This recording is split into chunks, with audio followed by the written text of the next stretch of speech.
Hello and welcome to a game of Dota 2, not just a game, but probably the deciding game for LGD International. We are watching the RedBull Esports Champions League 2013. We are still in the group stages, but there are only 2 more games left in these group stages, and both are for Group B, both with Rattlesnakes and LGD Gaming. They need to win this game if they still want to have a chance to make it out of the group stages. Each group has 6 teams and only 4 of those make it through. This is of course a Beyond the Summit presentation. I'm Shiver and with me my co-caster, and welcome back. Yeah, I mean, we said it right from the first day. Group B is the harder group of these 2, and one of these 2 teams is not going to make it to the playoffs. I don't know if they'll stay in Beijing for the rest of the tournament or if they'll just go, but it's going to be a tough road. LGD.int, Rattlesnake, both strong teams. I would say that Rattlesnake have definitely warmed up, but they've also been playing all day. So on the one hand, they've played some very good games today. I've honestly been very impressed with their play. They came pretty damn near taking it off DK, and they played extremely well against Tongfu. LGD.int, they're fresh. They haven't played yet today, but, you know, maybe they're not warmed up. It's really tough to say which way this game will go. I think either team could take it, and I'm excited to have our second-to-last match be such a consequential one for the bracket. Yeah, of course our last match will be Rattlesnakes taking on Jiangpeng Zhao. I really said it wrong that time. But XPY, and kind of like, even if LGD wins this one, if Rattlesnake win the last match, LGD International probably not going to go through, right? If Rattlesnake wins, there is no way that LGD.int advance, period. Yeah, they have to lose both of the matches still to go.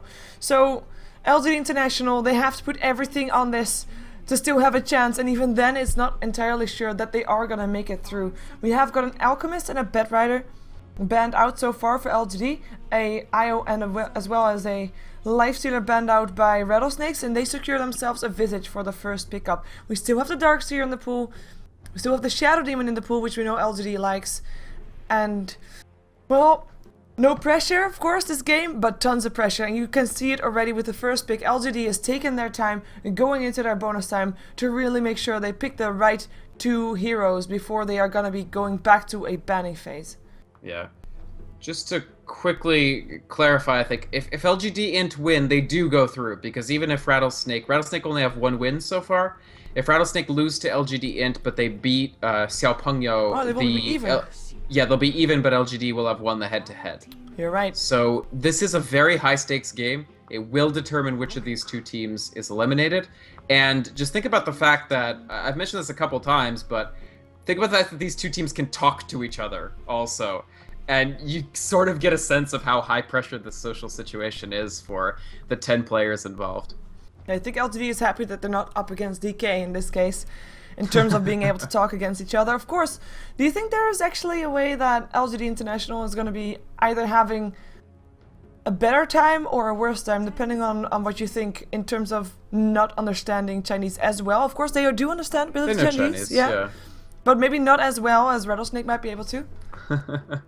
Well, you can intimidate somebody with your tone and volume, I feel, even if they don't know exactly what you're saying. You can, when it comes to trash talk, you can get the general sense. Ooh, you know what? That is a good idea for G to start trash talking, because that's probably like, what, in Russian? Yes, because if you are Chinese, I think that Russian is a pretty ugly language from a Chinese point of view.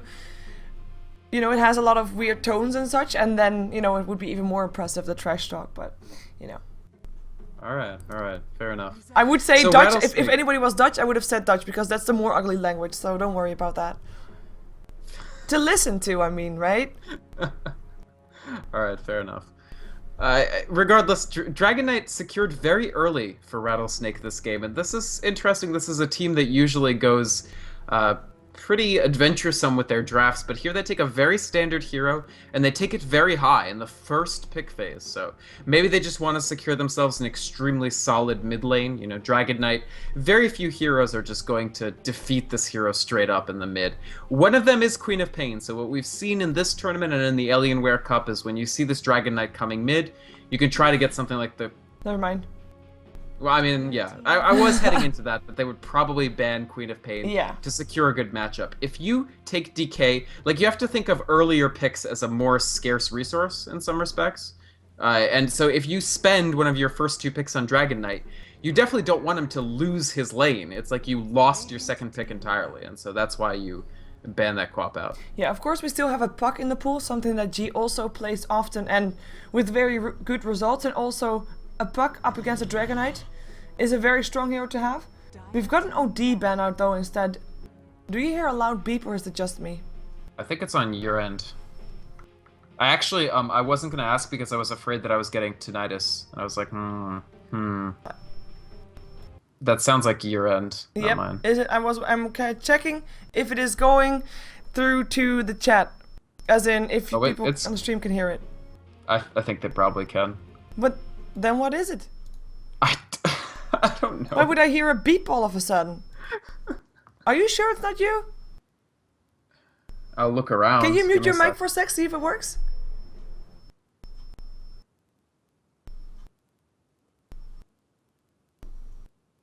No. Well, it's gone. It's gone, but I also unmuted my mic. And it's back.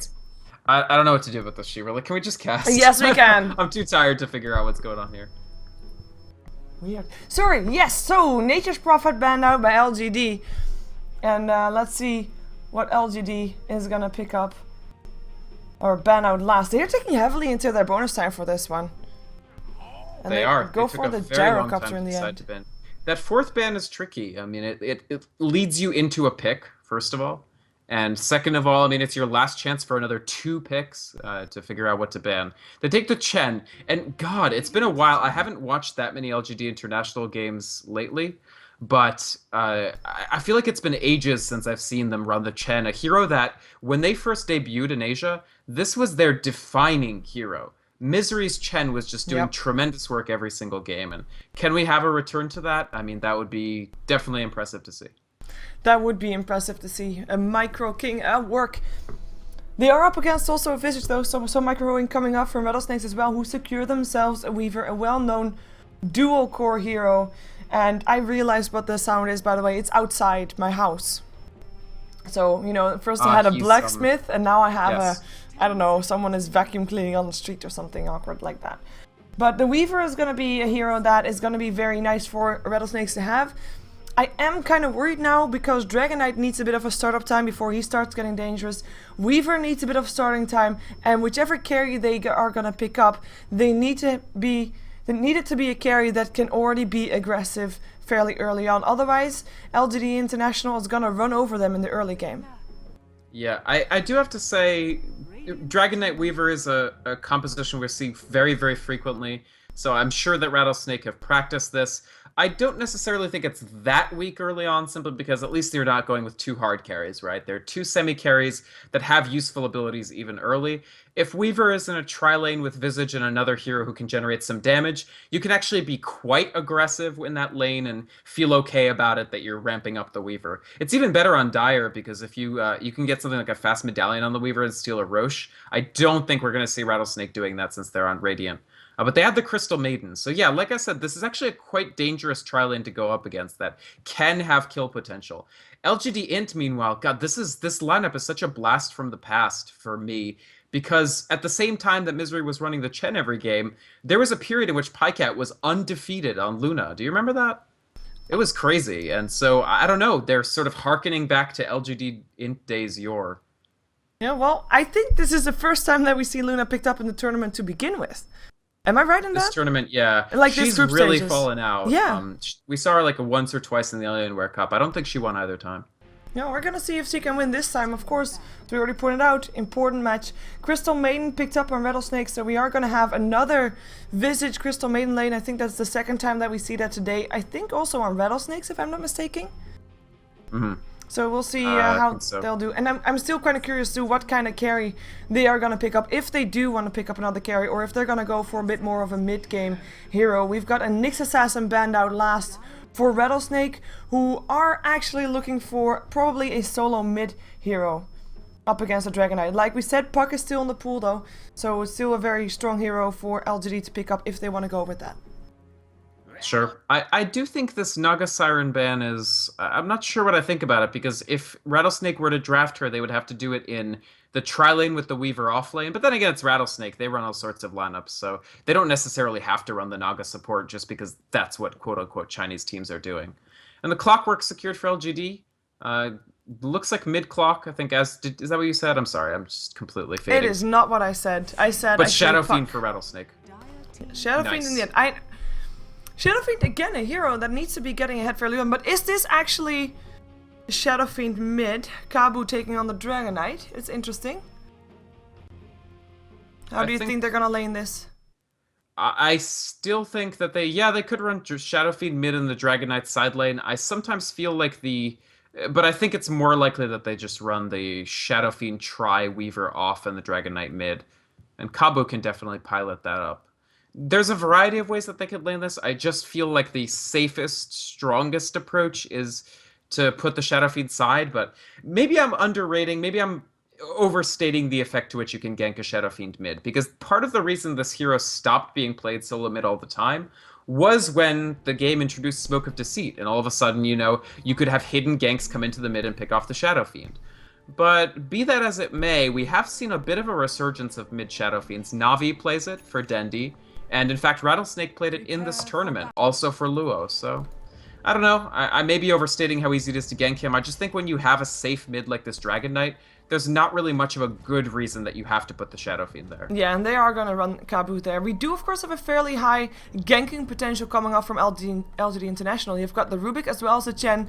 Two heroes that actually Chen already has a smoke, but that can already go active very early on. One telekinesis can set up for example, a Centaur stun, and if you then are going to be having a Clockwork mid, you can even let the Cogs help out with that, and that is indeed the case, by the way. Clockwork, played by G or God, however you want to call him, or the Tiger, on solo mid roll after he walks with his team towards the top lane. We have Brax taking on the Darkseer this game. It's a bit of a change of scenery for him. We have 1437 playing the Rubik. It will be Pyket on the Luna, and Misery will take on the Chen. One thing that I want to point out here, though, as it is one of the factors that we've seen a lot of teams lose these group stages, these matches. LGD International only got one core in the form of a Luna. It's true. The metagame has been favoring strongly having two or even sometimes more core farmers, Rattlesnake in this game have definitely the full 3 core farmers, the Weaver, the Dragon Knight, the Shadow Fiend. So yeah, that is an intriguing choice by LGD International. The nice thing about Luna, of course, is that she gives your entire team some damage in the form of the Lunar Blessing, so everybody hits a little harder. But yeah, they'll have to be careful about how they deploy that. Looking towards Rattlesnake, they're going to be running Icy in the solo lane Weaver up top, Mei, and then Kabu in the mid on the Dragon Knight. Bottom lane will be Luo on the Shadow Fiend, and then I suspect that these are largely going to be roaming supports, so Sag on the Crystal Maiden and Lanham on the Visage. They will be doing some stacking and pulling, and Crystal Maiden may spend some time mid, but overall I think the strength of these supports is going to be in going to whichever lane and being able to generate a kill opportunity there. In my opinion, CM Visage added to any of these lanes is a potential kill, and they'll have to be mobile when they take the fact that LGD.int also has a very mobile support pair. Look at that. Cogs instantly, Dragontail Frostbite, this could be first blood, one hit needed, and there we go, Kabu! He just... First blood goes the way of Rattlesnake purely because G locked himself in with Cogs, got Dragon-tailed, and then people just started hitting him and he died. Yeah, not a promising beginning for LGD, and you don't want to lose your Clockwork that early. The Cogs is a tactic. I mean, you use it to drain a lot of DK's mana, especially before he gets the whole bottle train rolling, and he really pays for that Cogs. Yeah. He is now up against a Dragon Knight that has extra farm, has got his bottle coming his way. He's extra levels, he is almost a full level ahead of G right now as well. Of course, he did TP back to the lane, G that is, but therefore also lost a bit of extra gold. And that's gonna actually force the supports of LGD International more mid than they were before. They are on the bottom lane, so they are aggressive tri-laning. In a way, we do have the Luna farming on the bottom lane, so Pyket already hitting the tower some. And we already actually have a tornado coming off from the Wild Wing Ripper. Yep. Nicely done by Misery, but... they're pressuring Luo. Very, very well. Yeah, but they can't really sit too long here on this bottom lane, I think. I think they need to help G at some point. Depending on how well he does for the rest of the lane. For the rest of the time. I still think that Dragon Knight won't be able to kill Clockwork that easily. Sure, once he hits 6, yes, but until then Clockwork should be able to avoid losing the lane simply because Dragon Knight has a difficult time winning it.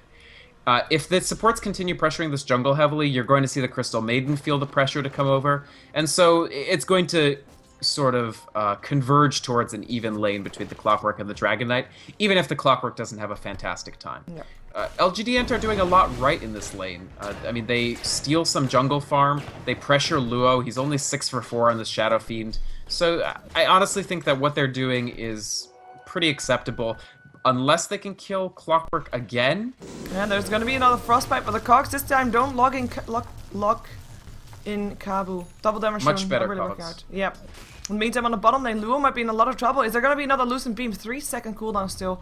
So he should be safe, but that's gonna be him almost burning through all of his regen. I hope that Lanham has some left. It only has 1 Tango, actually. That's really not that much here on the bottom lane.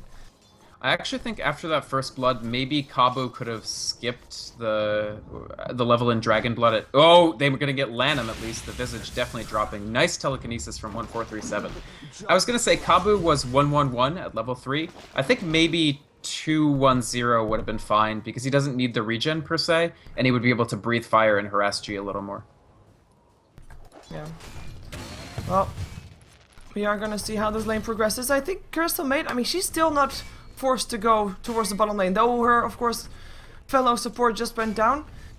She's not really needed right now because Visage comes back, has got extra regen, and that means that LGD will be forced to harass a little bit more before Rattlesnake is going to be out of regen once again, and she can help put pressure up on G. G is only 10 for 2 in last hits, with 15 for 2 on Kabu, who of course took the first blood.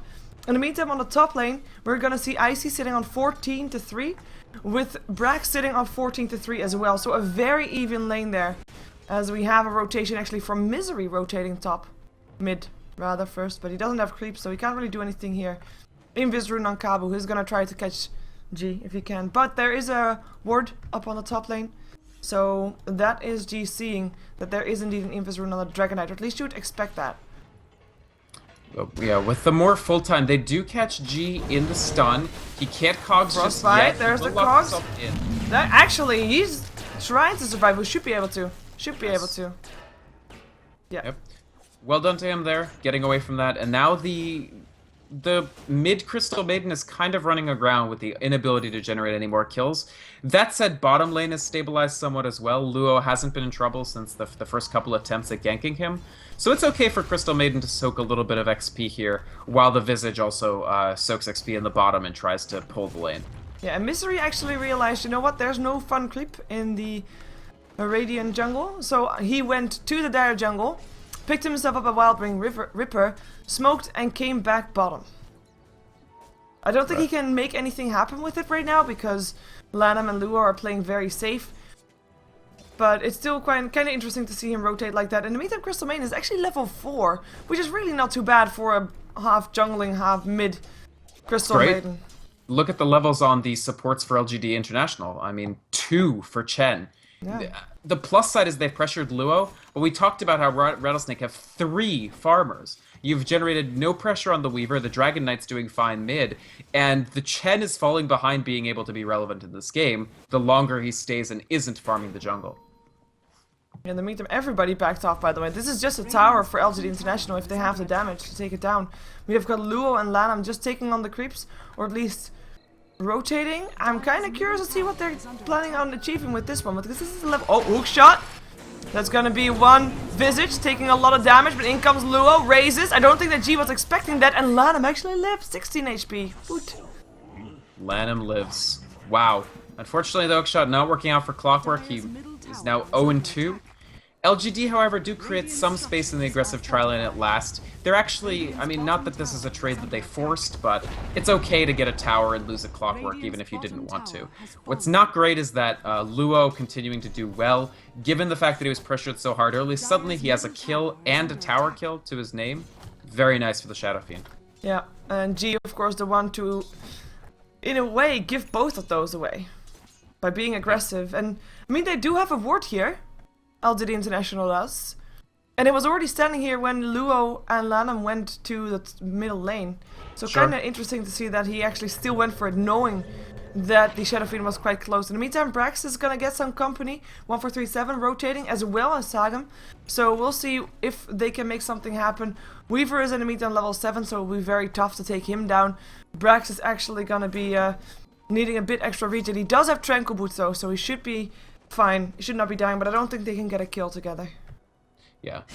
The critical resource that they got from the tier 1 tower bottom also is that now Misery feels okay just farming this jungle. And this means that Chen can catch up on levels. In fact, you see Lanham just venturing in the jungle and having to flee out immediately. Pycat's chasing him. He's got Eclipse. Does he want to actually kill him with Eclipse? Did you he see RS'd it? it. Yeah. Yep, he stopped the cast because he realized probably Visage would walk out. Yeah, just the cast time that it takes to get that on. The whole animation of her raising her hand and then dropping it down would be too long for her to actually catch out that kill. But, you know, that shows a bit of the potential of Pycat already. He is a very fast hero. And anybody who he finds right now by himself in the jungle is gonna be doomed. Yep. And this is very nice for LGD.int because it's map control, right? Rattlesnake right now aren't able to do that much with the one tower that they've collected, whereas LGD International are using the tower they've collected to get Chen back into the game, ensure free farm for Luna. It's a good strategic move, honestly. Yeah, the haste room will be picked up by Luo. And he is, I mean, he's level 6. He's not doing too hot on the last hits, but his net worth is definitely not bad. In terms of the 3 cores for his team, he is still lowest. But it's still not that big of a difference, and he's still higher than the 3rd core of LGD.int, which is of course G on his clockwork, but he has been harassed so much. He's died twice. His last hits are really not that much either, and the smoke up for Rattlesnake goes into their own jungle. That's not something that you often see. They will be able to find Misery. Don't think they can find it fast enough, and that will be Pycat also running himself out of that jungle because the smoke got revealed, and the ward is there, instantly getting counter-warded. Of course, it is nighttime. The loss of the smoke from Misery coming in seriously messed them up. Although they are wasting Misery's time with this clear. The Misery had set up this jungle stack for Luna to clear, and instead Shadow Fiend actually picks it up with 2 raises. So that's a little bit of extra nice farm dose for Luo. And LGD.int, okay, the smoke didn't get any kills, but it did drive LGD out of the jungle. Yeah, now Rattlesnake take control out of their own jungle again, and we'll see if they can create some more space by taking down the tier 1 tower. In comes the defense though, we have got 1437 coming here. LGD in G is sitting ready for possibly in hook shot, but I don't think he can do something by himself. Jen and Luna in the meantime are pressuring the middle lane. And it looks like one flare will send them on their way. We also have Brax rotating for the first time. He's building a mechanism. He's level 8, doesn't have a wall just yet, so can't really contribute too much to a team fight. But looks like Rattlesnake, they don't want to face it anyway, and they back off. Their own tier 1 tower keeping safe as well. If I'm Rattlesnake, I do still think that the Darkseer has some potential. He has Buckler, which is actually not bad. It gives you a decent active. And Surge and Vacuum are always amazing abilities. Yeah. I mean, Vacuum's not dissimilar to a stun as you level it up. I mean, the fact is you're pulling somebody to a defined location. They're disabled while traveling. It can be basically an AoE stun. And Brack's definitely doing a smart build here, and I think as he gets the mechanism, they'll be very happy with where this Darkseer is at. More so than they'll be happy with, for instance, the situation with G or the levels for the supports. Yeah, of course, the Clockwork and the Darkseer make for a nice combination as well, because even if G half misses his hookshot, you can always vacuum people inside those cogs. So that's a very powerful tool as well for this game to have. We'll see how it works out, and if they can actually make that work. We've got some defenses coming on the top lane when Pycat and Co came here to try and maybe pressure down the tower. We've got Misery only with 1 creep still. He is still level 4. It's kind of sad. Dire's bottom tower is under attack. But let's see what they can do. The TP comes in from the Visage, and I think that LGD might actually back off, especially since there's now 4 people and they're only left with 2. A lot of rotations from both teams, but both teams evading each other because of it. Yeah. LGD, I think it makes sense for both teams to try to avoid fights, although with the Dragon Knight ultimate, I think they can push this tower fairly effectively, and LGD.int, I'm not sure if they can scramble a defense for this all that well. The Luna's only level 7, so even though she has Eclipse, it's just not tremendously effective, and the lack of a BKB hurts her as well. LGD.int, Rattlesnake peel off. I think they could actually maybe have followed through on that, but they didn't have that great vision, or at least Pycat and Misery were smoked, so they didn't have a fantastic sense of how much was coming to greet them. And actually, I see quite a bit far ahead here. He does have the time lapse, building towards his Lincolns.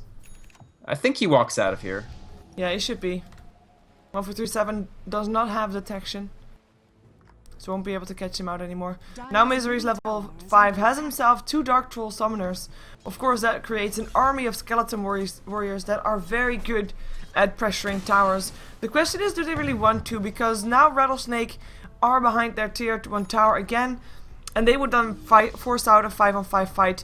Luo is not here, but he can TP anytime that he wants. The only upside for LGD.int is that there is no dragon form available. Right, they did use the dragon form to kill half a tower, and as a result, not having it for a team fight. It isn't, of course, rank 2 dragon form, because that gives you the AoE, but it's still no damage over time, no ranged dragon tail, which is a huge deal, no extra movement speed. These are all extremely important boons for Dragon Knight, and that gives LGD.int the confidence they need to siege the tier 1 tower. So you've got the skeleton babies, nice hook shot. Shot in up on Kabu. He doesn't have any mana left, does get a dragon tail off, but goes down. Eclipse, bit trigger happy, but does kill off the Dragon Knight. That's nice, but the Frostbite holds in place for Pycat. Visits with the Soul Assumption, picks him off, and the rest of LGD now tries to get himself out of this place. Not really worthy trade. They don't get the tower. LGD International, I think Pycat was a bit too enthusiastic in that one. Quite possibly. And we were just talking about no BKB and only level 7. I mean, level 8 by the time the fight broke out. But Kabu buys back, and they're going to get a tower out of it. I mean, they didn't need Kabu for that, but it's still going to be very quick for them to clear out the tower. And G is actually stun chained. Yep, Dragon Tail, and that's going to be another pickup for the Visage. That's the second kill in the fight. Landing with the Soul Assumptions. Yeah, good fight for Rattlesnakes, and now it is. The gold graph that's been even for most of the time is now going the way of Rattlesnakes. Quite convincingly, 3k experience graph, same story, not 3k but 1.5. Yep. Differences are still not that bad, or not that big, but it's starting to become a bit worrisome for Rattlesnake, for LGD International. I agree. Now that Rattlesnake have taken the tier 1 top, they can start putting pressure and putting some of their control into the jungle of the Dire. And if Misery doesn't feel comfortable free farming the Dire jungle, and it doesn't feel comfortable free farming the Radiant jungle, what exactly does an underlevel Chen do, right? Like, maybe if they have Hand of God in that fight, Pycat can live longer, but this is a Chen who at 15 minutes is level 5. I mean, he'll get the Hand of God now, but just to put that in perspective, Chen can hit level 5, I mean, he can hit his ultimate if he's doing just jungle farming much more quickly, by like 6 minutes. He went from left to right in the map the whole time, not really making too much happening. I think they would have liked to have a little bit more kills on the bottom lane with their roaming potential, but because of the lanes of Rattlesnakes being so safe, and the Crystal Maiden, of course, being middle, that actually worked out great for Rattlesnakes, and they are ahead on a lot of fronts. We have the highest level in the game going the way of the Shadow Fiend, who was having such a tough time, but now has got 2800 gold, an Ogre Club, and because of the way this game is going, I would even not be surprised to see if he goes for a Shadow Blade before finishing up his BKB, but of course BKB was his initial plan. He can buy that now if he wants to, though.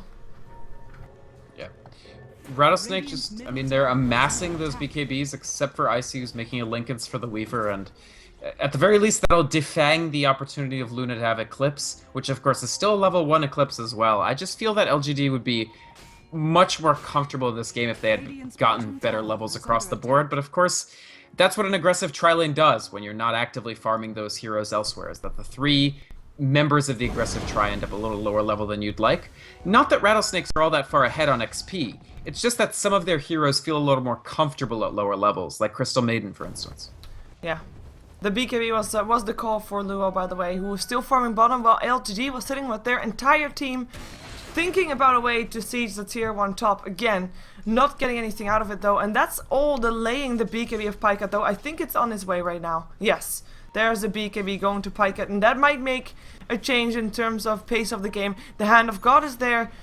I think they're gonna have everything to fight, and actually Misery smokes up, gets himself and G F1437 in the smoke. Of course, Brax and Pike not in it, so we'll see how trigger happy Rattlesnakes is gonna be right now. They won't have Luo though, still. He has a TP, but he is gonna try to pressure the tier 1. We'll be able to take it down in just a couple of hits. Or he's gotta be careful about this. Yeah, TP in from G. Here comes the telekinesis as well. G gonna run away again. BKB gets turned on. In comes Pikehead as well. They really want to take him down. Hook shot from short distance. Here comes the Requiem of Souls. Does some damage. They don't take him down though. His BKB 10 seconds long. Now he is back on it. We do have another telekinesis coming up from 1437. A Hand of God will be there, and they should be able to take him down. And that is gonna be a very long, drawn-out fight that does take down a Shadow Fiend. What? Sorry. No. I was just umming at Luo there. Okay. After the hook shot and cogs are on the field, you could just TP with the last 2 seconds. But no, he wanted kills. He wanted kills, and I really feel he could have just TP'd out of there no problem after the hook shot. Yeah, I agree.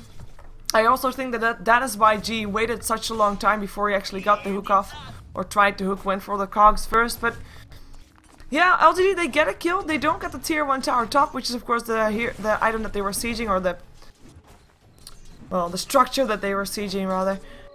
They get an important kill, though it doesn't really shut down that Shadow Fiend all too much. It is still the Shadow Fiend that is highest on net worth. It is still the Shadow Fiend that is highest on the levels, and even now his teammates starting to catch up with him, so both Weaver and Dragonite level 11 as well, and yes, that does mean the level 2 Dragon form is on the board. And that's going to be really nice for Rattlesnakes if they want to continue pushing, and the goal permitted also still in favor of Luo. And LGD have transitioned into a push. They finally have level 7 for Misery, which is the third ability to can't have a creep. So this is 1 Hellbear, 2 Centaurs. That's 2 AoE stuns. That's actually pretty good in terms of disable capability. They're gonna get telekinesis! The Lucent Beam already there. Here comes a hookshot in as Lua is getting taken care of. Kabu was the one that they want to have. Pops a Dragon Form, gets bursted down. In comes the Eclipse. Icy able to run himself away. Eclipse kind of wasted, but at least forces Rattlesnake back, or at least make sure they don't chase. Awkward Darkseer wall, but did serve its purpose. This should be a tier 1 tower. Icy still trying to deflect the push, but we still have everybody of LGD alive, even though Brax is gonna go back to base. Sorry, G is the one to go back to base. Let's see if they can still take the tower. Oh, birds! What the? I think the Pikehead could actually take down the familiars. But no, they're not gonna get the tower off this? So they lost 2 of the 3 Chen creeps, and the 3rd Chen creep was very low. That's part of what made them not comfortable with it. The Shadow Fiend was almost back up. I actually, I gotta say, Brax, that was an amazing vacuum from him. Yeah. Just amazing vacuum to pull Luo in. I believe his BKB was still on cooldown at the time as well. The downside of having that 10-second BKB, it's costing something. 80 seconds cooldown. So that's 2 quick deaths for Shadow Fiend. It took him all the way back down to, 9 stacks of Necromaster. He's building them back up. Once he gets 36, he'll feel very comfortable again. But, I mean, when you TP in like that, rather when you walk in with only half your stacks, you won't even be that powerful if you get brought down very quickly. He wasn't expecting a vacuum to clip him on the very edge, though. Yeah, and that of was course, just very good Darkseer play. A telekinesis straight afterwards, and they had enough damage to take him down. It was very good play from LGD, and they should be keeping this up though, this pressure that they are applying, because the longer the game goes, we already talked about this, but Rattlesnake's got 3 cores, LGD only got the 1 on the Luna, so they can't have this game take all too long. Still, the gold graph is in favor of Rattlesnake. Experience graph though, in favor of LGD.int. I say that, but I realize the difference is only 190 points, so it's really not that much. But we'll see.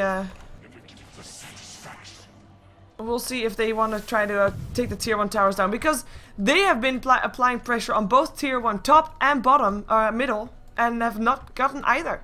Only got the 1 bottom. Yeah, I agree. LGD would definitely be a lot happier if they could take down some of these tier 1s, start to put map control towards them, even start to maybe open up the area around the Roshan pit for a possible Rosh. Also, they'd feel more comfortable if they had more time to stack the Ancients. This is a 2 stack for Luna, but eventually they would love to get it to a 3 or greater.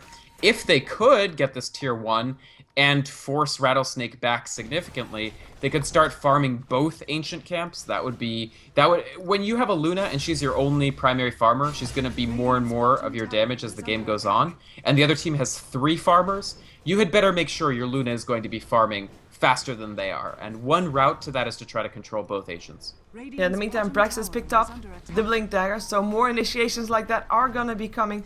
We have got almost a BKB ready up on the Dragon Knight though. Kabu only needs 5 gold and then he has the recipe, and that means that we have got already 2 BKBs on the board and a Lincoln's on the Weaver. So very defensive items so far from Rattlesnakes, but it does mean that they are now ready to go for aggressive items. Hookshot hits upon Luo. Does he gonna... Yeah, he has got some following, but I think he has to run. In comes the mechanism from the rest of his team. Luo should be safe, but this is a BKB charge wasted again, and this might mean that LGD International are gonna feel comfortable to once again start pushing on one of the tier 1s. Yep. They don't get too much out of that. They get the Shadow Fiend to use it. He's going to get drums, it looks like. Usually we would see DK building the drum, but here he just bought out for the BKB, his own BKB. And that gives Rattlesnake confidence. It's like we mentioned in a game or two ago.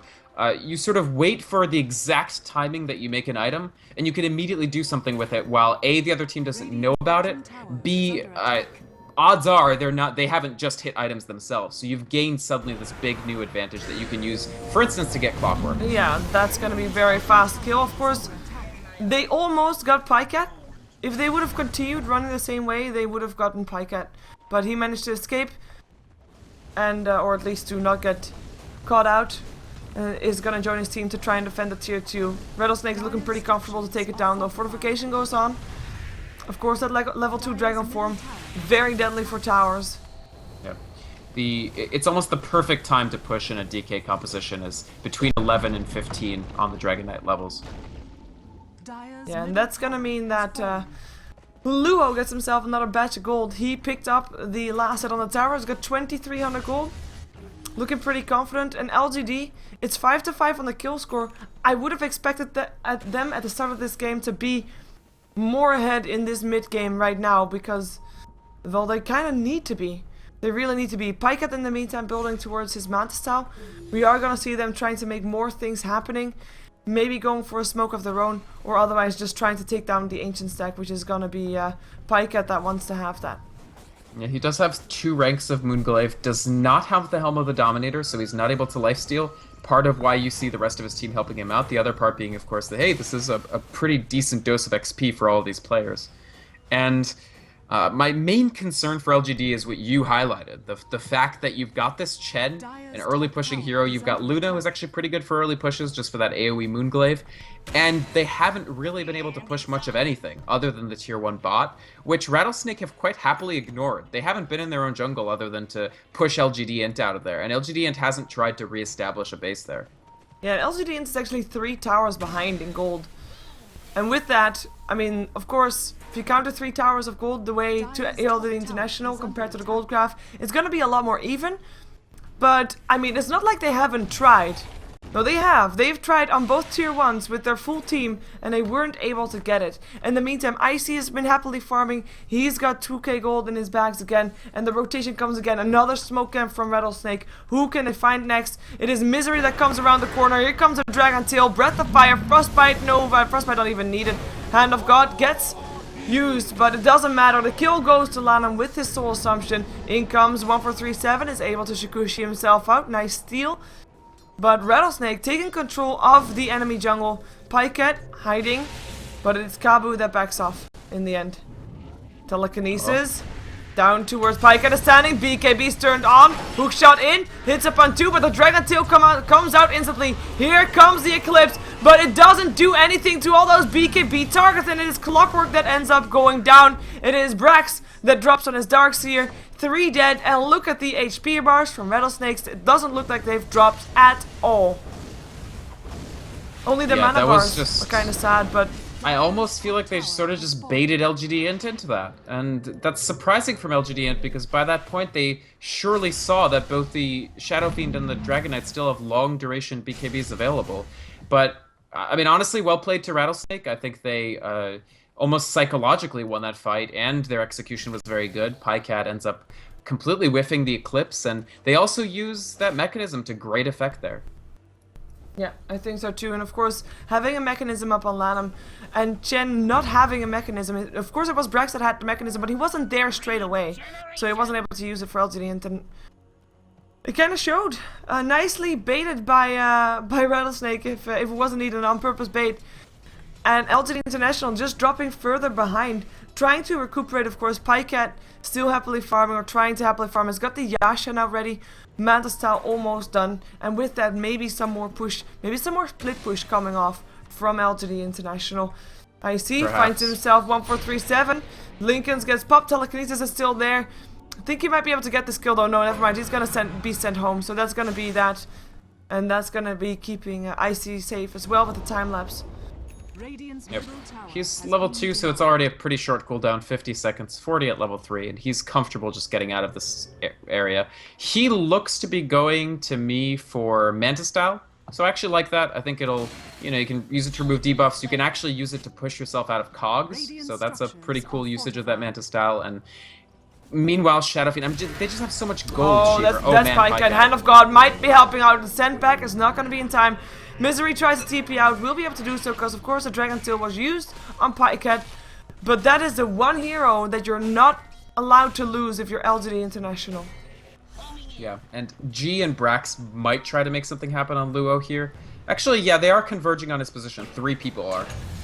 Yeah, BKB already gets turned on though, but the hookshot is there. Walks away again afterwards. They're waiting for the BKB to be done. Cogs get popped. In comes the Requiem of Souls, but the telekinesis interrupts it actually. Another Requiem of Souls attempted, but that vacuum interrupts it, and they get that kill. Nicely done.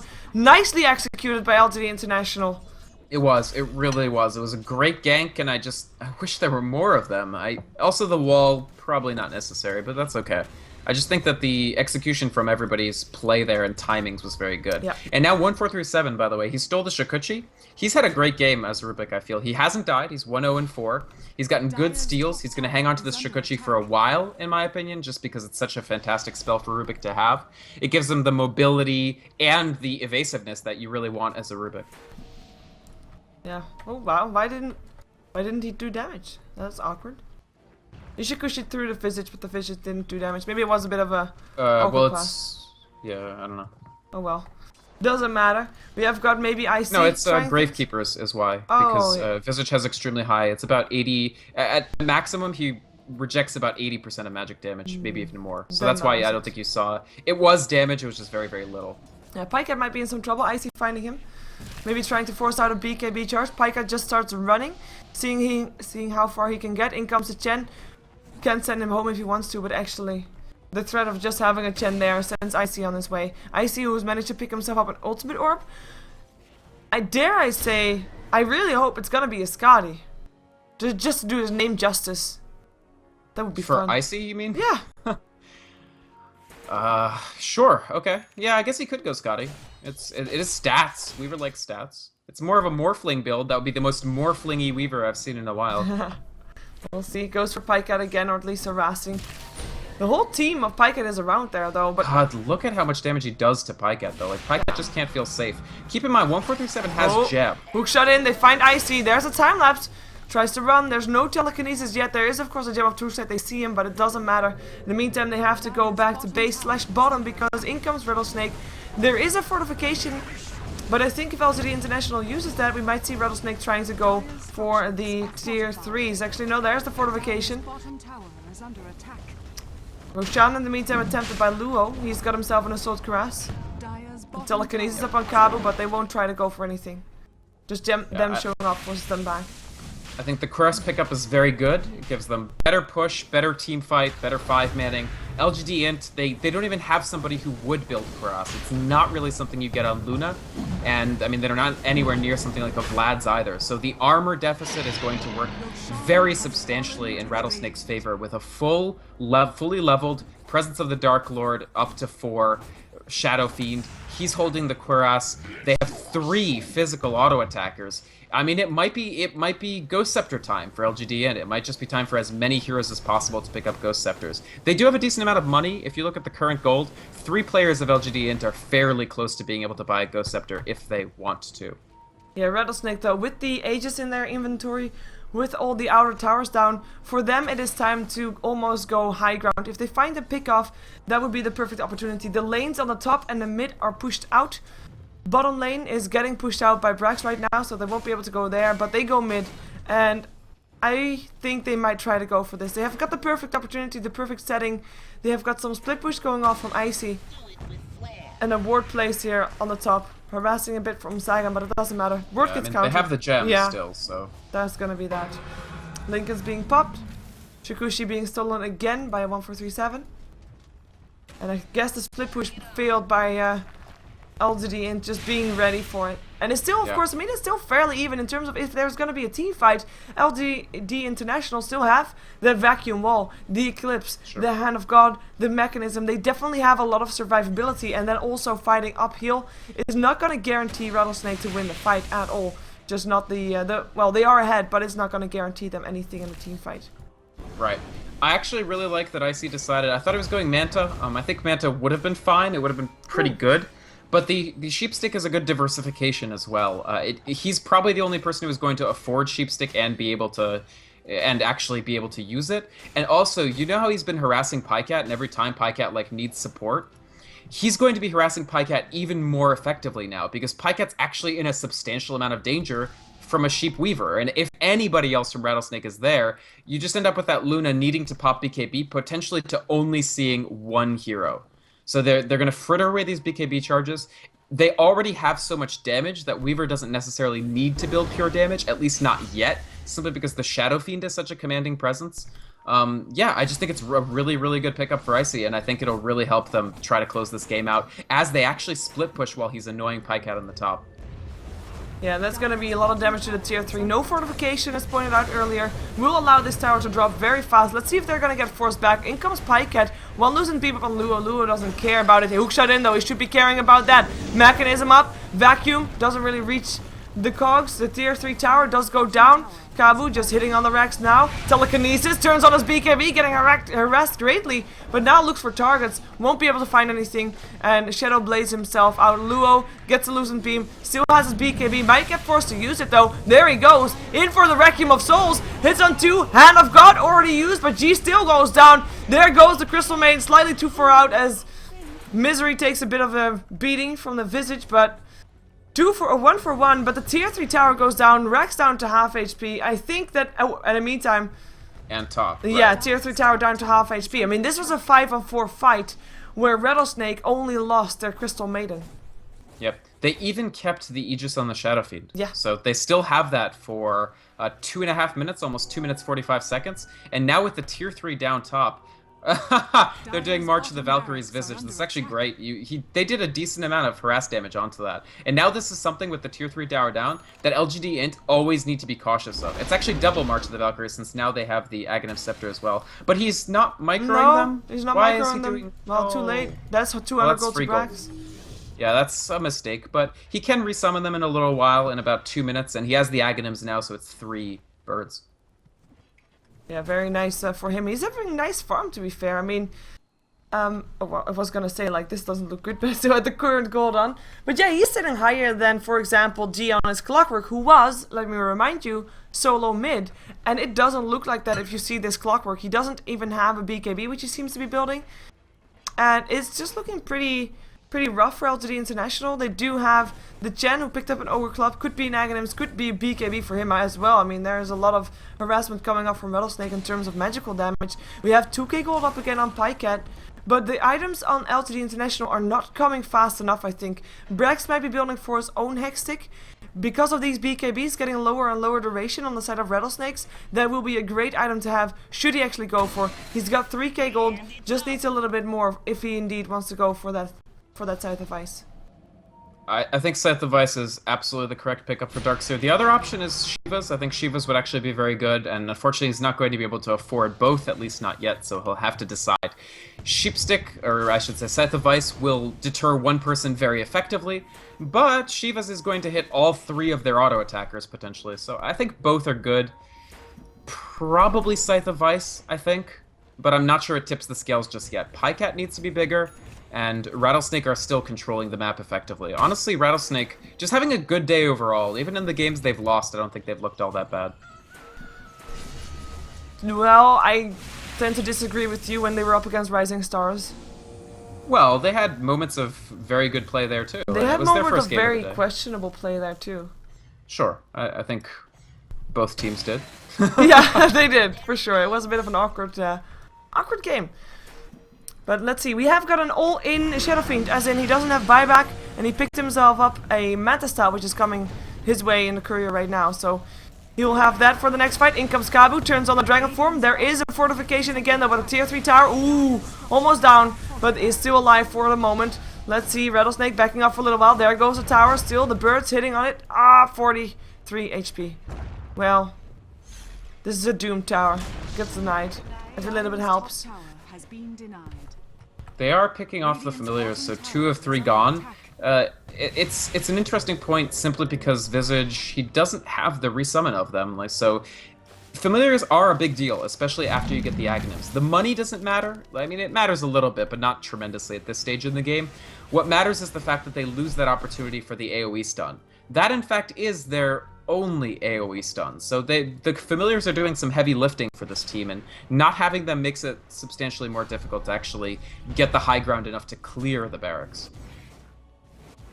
Yeah, 1437, making sure that the top lane is back, is theirs again. I mean, Rattlesnake has been at the base steps of LGD International, but they haven't managed to take down a Rex yet. They will come close on the bottom lane, but so far it's only tier 3 towers.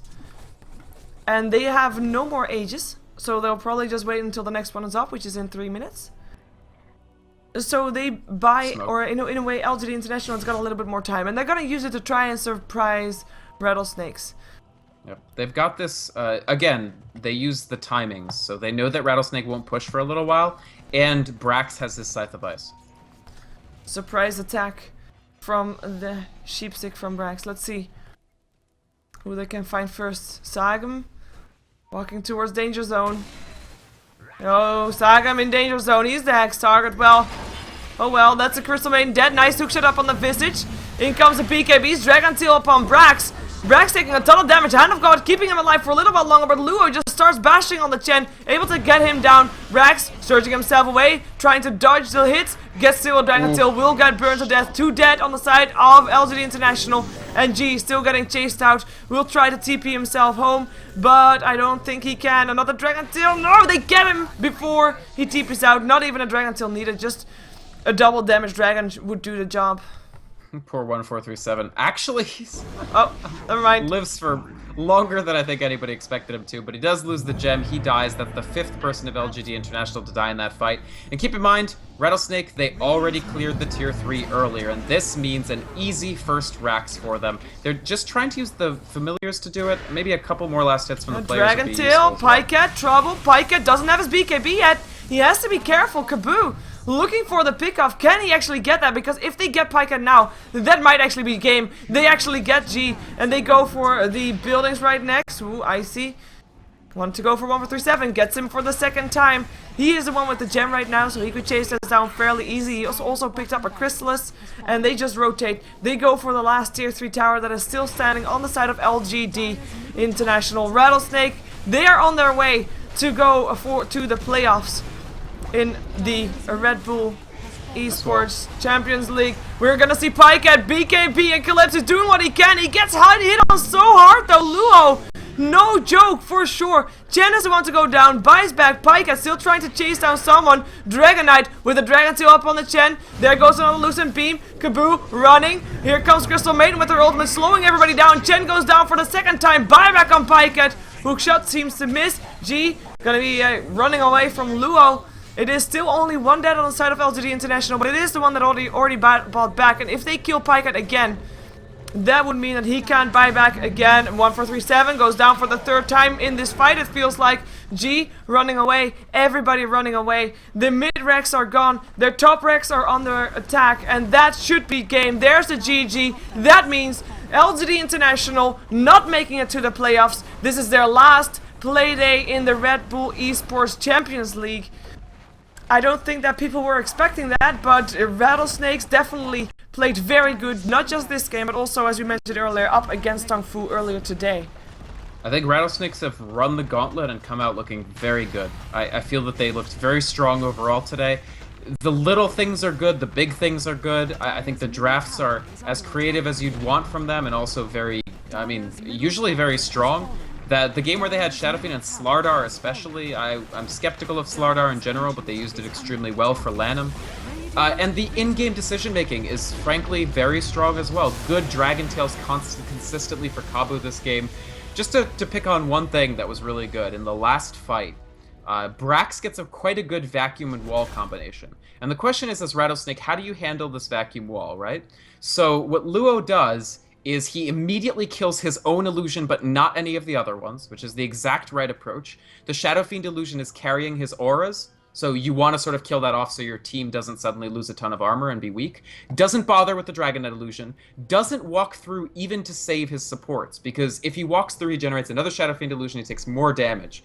So it's just smart decision making, and he waits until the fight loops back around to him and finishes off a couple more players. Because sooner or later, the fight has to come back to the racks. If you're LGD.int, you're not just defending space, you're defending your last set of barracks. So it's things like that. That's just the most recent example in my mind. But just good decisions by Rattlesnake, good strategy, and LGD.int with a bit of a backwards-looking lineup here in some respects, and they couldn't quite make it reminiscent of their successes with these heroes in times past.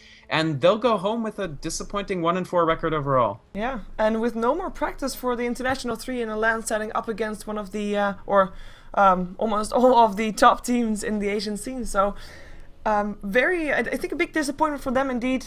Of course, Icy, I just want to point out, he never died this game, which is the only player that didn't die this game. So, kudos to him. We are going to see Rattlesnake going for a bit of a game up against XPY. It will be this a bit of a celebration-y game. What?